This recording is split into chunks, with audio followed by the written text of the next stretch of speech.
नमस्कार प्रिय विद्यार्थियों, आज के इस व्याख्यान में आपका स्वागत है।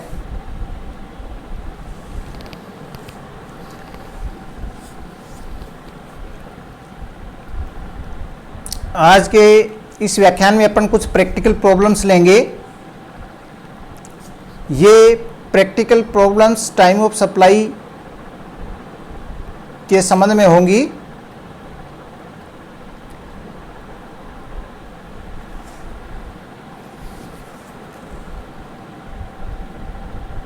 इन प्रैक्टिकल प्रॉब्लम्स के आधार पर ये कुछ प्रॉब्लम्स यहाँ पर ली गई हैं।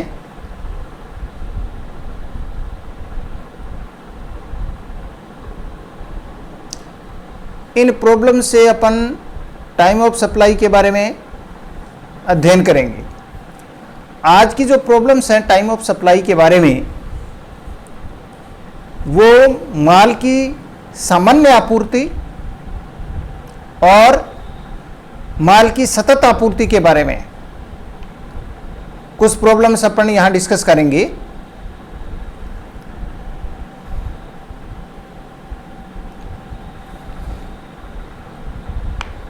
क्योंकि माल की सामान्य आपूर्ति और माल की सतत आपूर्ति के बारे में जब हमें कुछ प्रैक्टिकल प्रॉब्लम देखनी है तो एक बार कुछ समय के लिए मैं आपको वो नियम जो हैं, जो रूल्स हैं, उनको अपन रिमाइंड कर लेते हैं। जो प्रावधान है, प्रोविजंस हैं शॉर्ट में। जैसे कि माल की सामान्य आपूर्ति के बारे में अपन जब कोई प्रॉब्लम लेते हैं तो माल की सामान्य आपूर्ति के बारे में जो नियम है वो ये है कि हमें ये देखना होता है कि माल की रवानगी आवश्यक है या नहीं है। यदि माल गमन के में हो या गमन आवश्यक हो और एक माल का गमन आवश्यक नहीं हो, तो यदि माल का गमन आवश्यक हो यानी माल रवानगी में हो, तो जो बीजक की तिथि और माल की रवानगी की तिथि, इनमें से जो पहले होता है वही टाइम ऑफ सप्लाई होती है।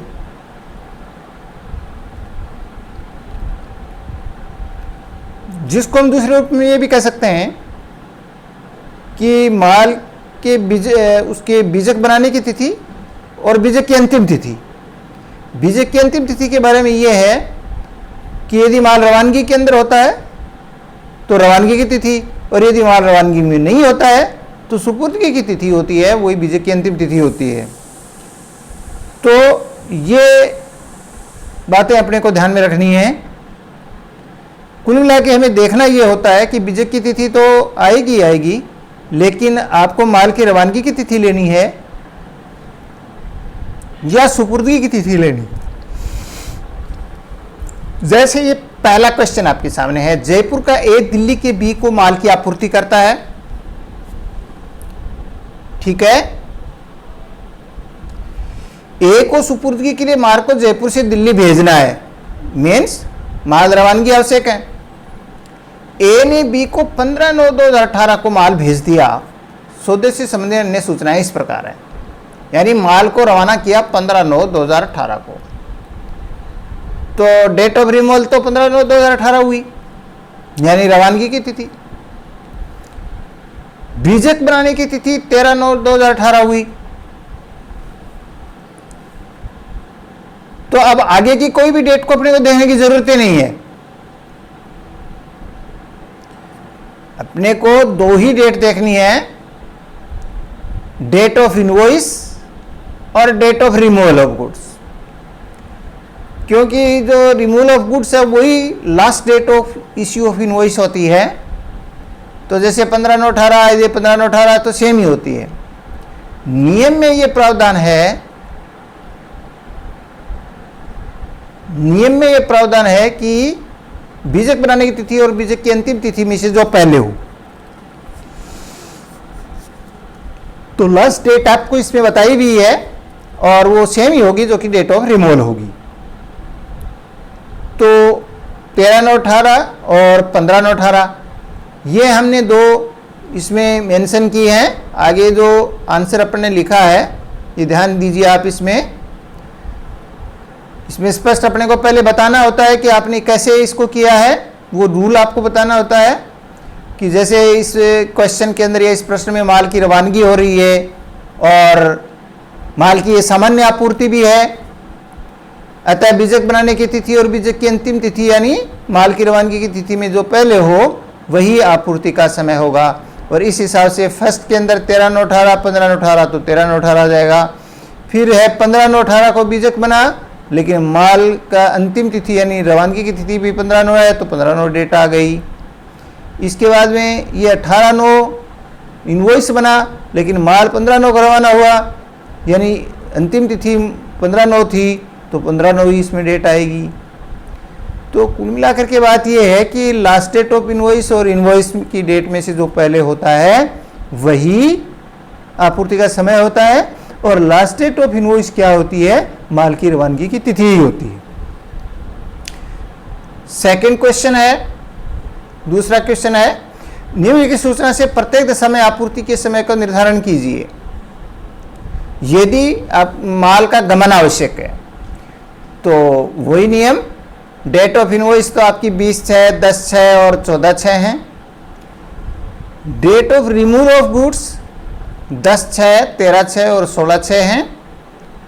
और date of receipt of payment कोई मतलब नहीं इसका, ये अपने स्पष्ट बताया था तो कि डेट ऑफ पेमेंट का सामान्य आपूर्ति में कोई मतलब नहीं होता, क्योंकि इसमें ये प्रावधान जो था वो हटा दिया गया है। एक तरह से एक बार उसको इसका उपयोग नहीं किया जाता है रिसीट वाले को सामान्य आपूर्ति की स्थिति में।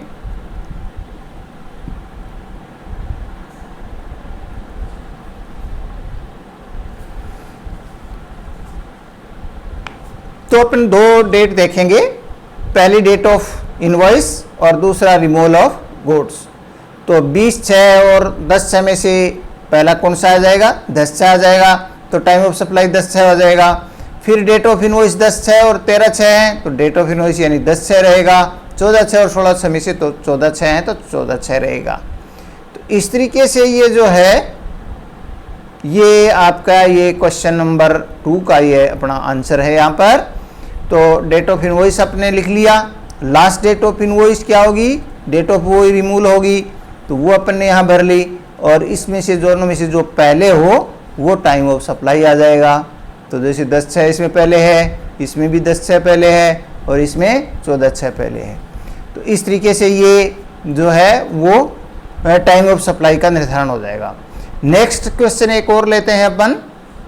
इसमें यह कहता है कि निम्नलिखित सूचना से प्रत्येक दशा में केंद्रीय माल एवं सेवा कर का कर अधिनियम के अंतर्गत धारा 12 के प्रावधानों के अनुसार आपूर्ति का समय निर्धारित कीजिए, जबकि माल का हटाना आवश्यक नहीं है, माल का रिमूवल आवश्यक नहीं होता है। तो अपना नियम क्या है, नियम यह है कि बीजक बनाने की तिथि या बीजक की अंतिम तिथि में से जो पहले हो, और बीजक की अंतिम तिथि जब माल का हटाना आवश्यक नहीं होता है तो सुपुर्दगी की तिथि या माल प्रापक द्वारा माल को प्राप्त करने की तिथि, एक ही बात होती है ना, चाहे वो सुपुर्दगी की तिथि है या माल प्रापक द्वारा माल प्राप्त करने की तिथि है। तो ये जो सुपुर्दगी की तिथि होती है यही बीजक की अंतिम तिथि कहलाती है।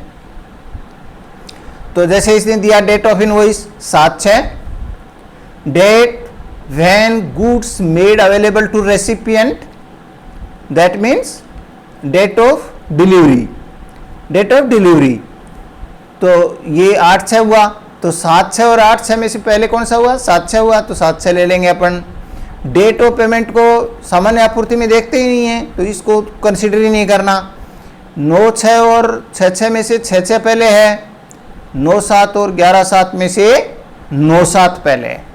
तो ये आपको यहाँ पर इसका जो है वो आंसर आगे अपन मिल जाएगा नीचे क्वेश्चन नंबर 3 का। जैसे इसमें डेट ऑफ इनवॉइस और लास्ट डेट ऑफ इनवॉइस यानी गुड्स अवेलेबल टू रेसिपिएंट एक ही बात होती है। तो इनमें से जो सब पहले हुआ 7/6, फिर 9/6, 6/6 में से 6/6 और 9/7 और 11/7 में से 9/7। तो इस तरीके से ये जो क्वेश्चन था अपना, जो प्रॉब्लम थी, वो कौन सी प्रॉब्लम हुई? जब माल को हटाना आवश्यक नहीं है या माल रवानगी में नहीं है तो हमें क्या बात ध्यान में रखनी है, ये विशेष तौर से देखना है। नेक्स्ट चौथा क्वेश्चन अपन लेते हैं, क्योंकि मैंने आपको बताया था कि आज की जो प्रॉब्लम्स अपन लेंगे वो माल की सामान्य आपूर्ति और माल की सतत आपूर्ति के बारे में कुछ प्रॉब्लम्स अपन डिस्कस करेंगे। चौथी प्रॉब्लम आप ध्यान से देखेंगे तो ये प्रॉब्लम इस तरीके से आपको इसमें बताई हुई है। निम्नलिखित सूचनाओं के आधार पर माल की निरंतर आपूर्ति के संबंध में आपूर्ति का समय निर्धारित कीजिए। सतत आपूर्ति के बारे में अपना रूल क्या है, ये आप ध्यान दीजिए। सतत आपूर्ति का रूल ये है कि बीजक की तिथि एक तो है ही, इनवॉइस की डेट, दूसरी जो स्टेटमेंट यानी क्रमिक जो लेखा विवरण जारी किया जाता है उस विवरण को जारी करने की तिथि, और क्रमिक भुगतान प्राप्ति की तिथि। ये तीन ही चीजें इंपॉर्टेंट है। यहां पर रिमूवल ऑफ गुड्स इंपॉर्टेंट नहीं होता, तो ये डिफरेंस ध्यान रखना आपको सामान्य आपूर्ति और सतत आपूर्ति के बारे में। सामान्य आपूर्ति में भुगतान का कोई मतलब नहीं होता, वहां भुगतान को देखते ही नहीं है, भुगतान की डेट को, लेकिन सतत आपूर्ति में भुगतान को देखते हैं। तो सतत आपूर्ति में बीजक बनाने की तिथि को तो इंपॉर्टेंट डेट है, तो बीजक बनाने की तिथि, क्रमिक लेखा विवरण जारी करने की तिथि और क्रमिक भुगतान प्राप्ति की तिथि, ये जो तीनों में से सबसे कम, सबसे पहले जो होता है वही टाइम ऑफ सप्लाई होता है। अब इनमें ये तीनों बातें जो हैं वो इंपॉर्टेंट होती हैं। तो जैसे इनवॉइस की डेट पहली प्रॉब्लम में 3/12, स्टेटमेंट ऑफ अकाउंट की डेट 6/12 और रिसीट ऑफ पेमेंट की 4/12। तो 3, 6 और 4, इनमें 3/12 से पहले हुआ तो पहली पोजीशन में आपके 3/12 आ जाएगी। दूसरी प्रॉब्लम के अंदर 6/2, 6/2 और 9/2, तो कौन सी हो जाएगी? 6/2 हो जाएगी। फिर तीसरी स्थिति के अंदर 10/2 इनवॉइस डेट, 6/2 स्टेटमेंट, 3/2 पेमेंट। तो इन तीनों में से सबसे कम पहले कौन सी है? 3/2 है, तो 3/2 क्या हो जाएगी? टाइम ऑफ सप्लाई हो जाएगी। तो ये जो रूल है वो सतत आपूर्ति के बारे में, इसको ध्यान में रखते हुए अपन ने किया है, और इस बात को अपन ने यहाँ पर ये केवल बता दिया है, इतना ही पर्याप्त है इसके अंदर। और ये क्रमिक जो लेखा विवरण जारी करने की तिथि और क्रमिक भुगतान प्राप्ति की तिथि, और ये तीनों में से जो सबसे पहले होता है वही आपूर्ति का समय होगा। तो ये बातें अपने को ध्यान में रखनी है। इसमें सीधे सीधे आपको सारी जो तरह की जो प्रॉब्लम्स हैं उनको अपन ने डिस्कस कर लिया है।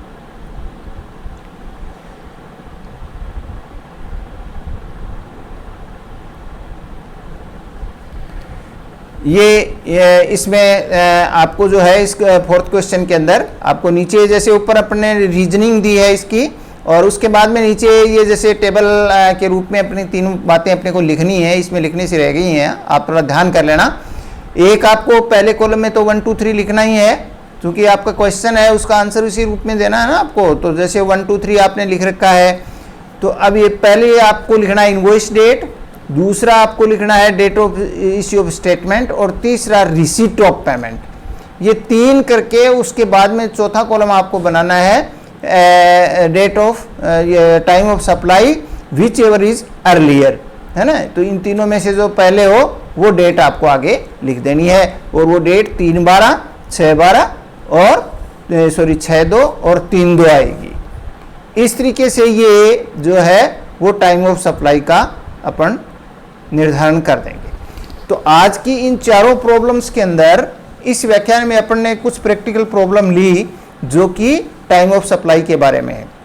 एक बात विद्यार्थियों आपको ध्यान रखना है कि पहले जब आप किसी भी प्रैक्टिकल प्रॉब्लम को करते हैं सॉल्व, तो पहले आप उसके जो रूल्स हैं उनके ऊपर आप जाइए, क्योंकि यदि आप रूल्स के ऊपर नहीं जाएंगे तो कोई भी प्रॉब्लम सॉल्व जब आप करेंगे तो कहीं ना कहीं गलती हो जाएगी। अब आपको जब ऐसे क्वेश्चन के अंदर जब आपको सोल्व करना होता है तो आपको उसकी रीजनिंग भी साथ में देनी चाहिए, उसके कारण भी आपको स्पष्ट करने चाहिए, तभी उसका आंसर सही माना जाता है।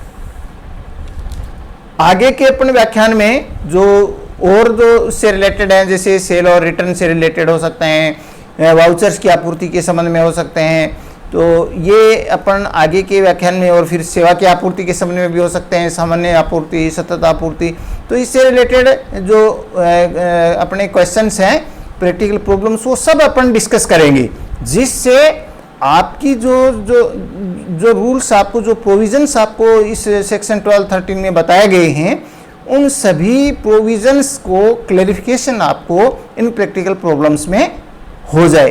क्योंकि जब सारी चीज़ें अपन थ्योरेटिकल देखी हैं, उनको अपन प्रैक्टिकली उनको जब सॉल्व कर लेंगे तो अपने सारे प्रोविजंस क्लियर हो जाते हैं। तो आज के लिए आपका इतना ही, धन्यवाद।